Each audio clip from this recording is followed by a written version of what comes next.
Journal Entry 5. I've learned and experienced a lot more since I started transcribing Justin's book, and this record is quickly becoming more of an insurance policy for my safety than an outlet for some kind of relationship angst. I think I might be in real trouble here and I don't understand what's going on. But before I get further into that, I will post the last portion of Justin's writings and then come back after to explain what has happened since I first read it. When I entered the tunnel for the first time, I walked for what seemed like hours. The path would slant up and down, wind this way and that, but the strangest part was that I never grew tired. Whether it was just my exuberance at finally being free of that room or something suffusing the sweet air I was breathing, I went on until I reached a branching path. I took the rightmost of 3 options and went on. 5 more decisions later, always taking the rightmost option, and I found myself approaching a wall. I feared that my journey was either at an end or I would have to try and breach the wall to continue, but as I drew closer it faded away and my passage was clear. I was in a basement much like my own, but different in a variety of ways.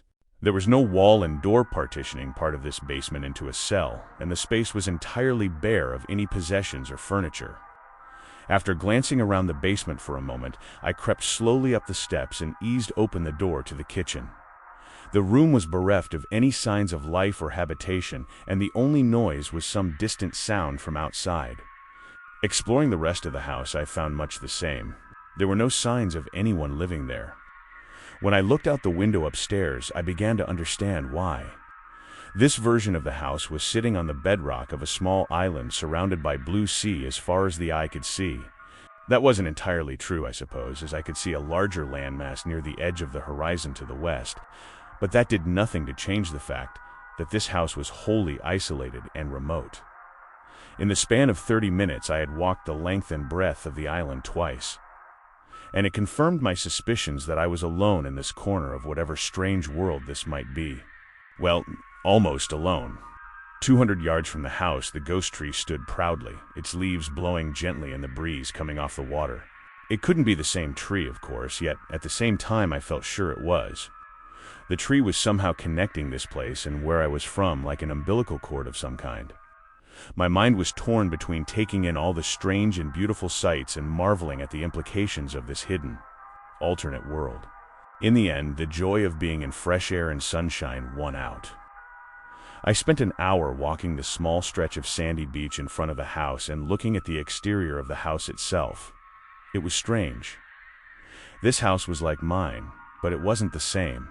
For one thing, it was in far too good a condition, with none of the age or damage that had existed on mine when I last saw its outer walls. For another, there was no sign that a person had ever lived there at all. I saw no screws or nail holes, no faded stains from a piece of furniture or a plant. I had the thought that this wasn't the house at all, but rather the idea of the house, the perfect ideal. The idea was compelling, and for some reason it temporarily mollified my need for further explanation. Still, I couldn't stay here indefinitely. I still needed clean water and food, and I wanted to ensure I could find my way back to my world before I stayed too long here or elsewhere, if there were other worlds at the end of those other branching paths. With a heavy heart, I went back inside. Going back down into the basement was the hardest part, but I forced myself down those steps and into the place that served as my hell in another version of the world. The wall began to dissolve at my approach, and on an impulse I bent down and scratched the number 2 onto the floor in the area where the bed was in my version. I wanted to keep track if there were multiple places too similar to discern, and that seemed the best way on short notice. Then with a deep breath I walked back through the wall and into the tunnel. To my surprise, I backtracked rather easily, and within a few minutes I was walking back into my cell. After looking around the room briefly to ensure it truly was my cell, I scratched a 1 into the floor beneath my bed. I then lay down on my bed and began to formulate a plan. I would store up food and water for the next 2 days and then venture back out on the 3rd. Ideally, I would either find the tools in some other world to secure my freedom here, or find a world that would be more accepting of me than this one. Either way, the last 2 days have been the hardest of all my time here, I think. The anticipation of new places, of more freedom, is so wonderful I can hardly bear it. The fear that it won't work for me a second time, or that my plan will be discovered, fills me with the deepest dread. But I am at the precipice now. I have made a crude supply bag out of my pillowcase, and the wall, which has been dormant for the last 2 days, is now already fading away like morning mist in a patch of sunlight. It may be that these are the last words I write in this precious book that has been my sole confidant in the darkness and light of these past few days. I hope the end of this story, chronicled or no, finds me well and safe and free. Journal Entry 6. That was the end of the writing of Justin Paring. When I finished reading it, I went back down to that room and I saw the number 1 scratched onto the floor, as he described. But more than that, I saw what looked like a thin red root sticking out between the bricks on the far wall. It was just outside the edge of the black, spongy man shape on the wall. And when I stepped back, I saw it was actually close enough to one shadow hand that it looked as though the root and finger were moving to touch each other. I felt a thrill of excitement and fear, and before I knew it, I was reaching out to touch the root myself. A sudden noise from upstairs brought me up short only inches from contact. It was Phil coming home. Still determined to not share what I'd discovered, I hid the book and went up to greet him, trying to spin vague tallies of unpacking and home improvements while counting the hours until he was asleep, and I could think what to do next. Ultimately, I decided it was a good thing that Phil had interrupted me. I needed to learn more about all of this before I made any rash decisions. I started by asking Phil for the name of the real estate agent that had sold us the house.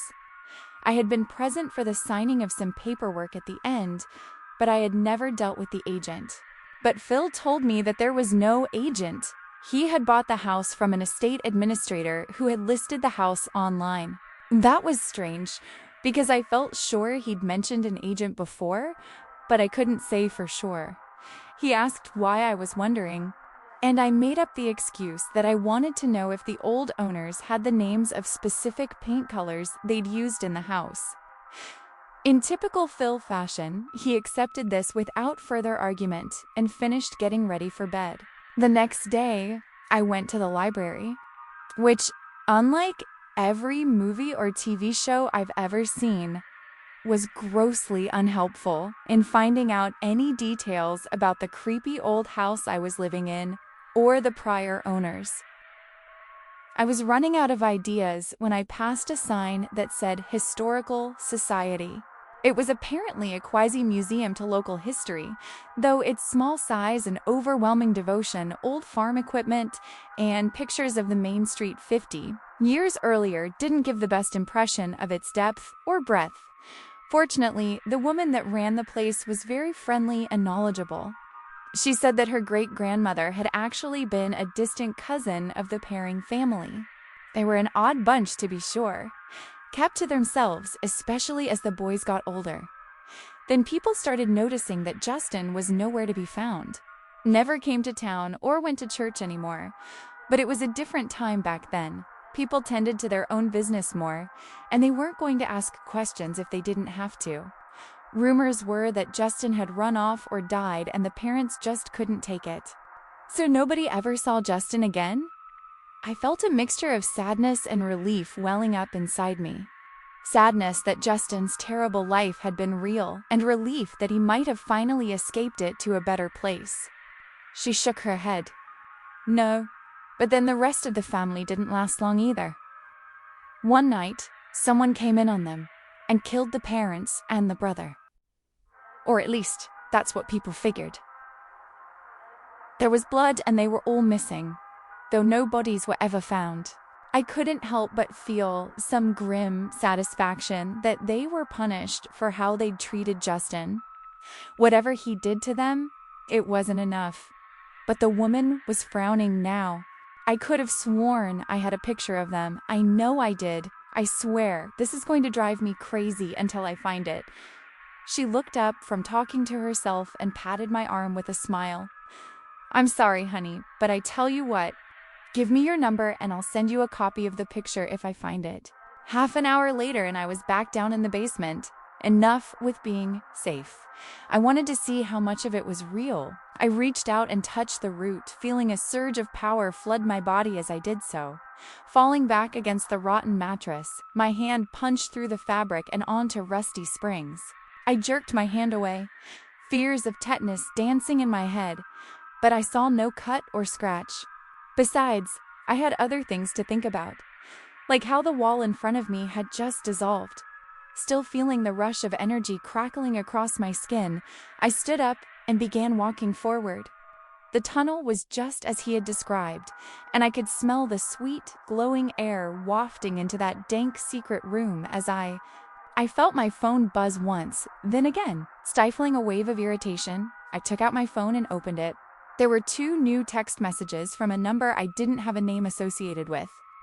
When I opened it, I realized it was the woman from the Historical Society. The first text was a message. It said, "Found it! This is a picture from Easter of 1901. The Baptist Church took family photos for all the local families that were members. This is the pairing family from left to right. John, Stuart, Edna, Justin." The second text was the picture itself. It was black and white, of course, but of surprisingly good quality for its age. Zooming in on my phone, I filled the screen with the faces of each person in turn. John, his smile friendly but sad. Stuart, his eyes hard and stern. Edna, her face open and warm. Justin. It wasn't possible. I texted the woman back asking her if she was sure. If she was sure that the person in that picture, the person on the far right, was Justin Perring back in 1901. A moment later, she responded that she was certain. Was something wrong? I didn't reply back. I had no response to give that would make any sense. Because the person in the picture, years younger looking but unmistakably him, the person she said was Justin Perring. I knew him. I knew him very well. It was Phil. Just then, I heard the front door open upstairs. He was home.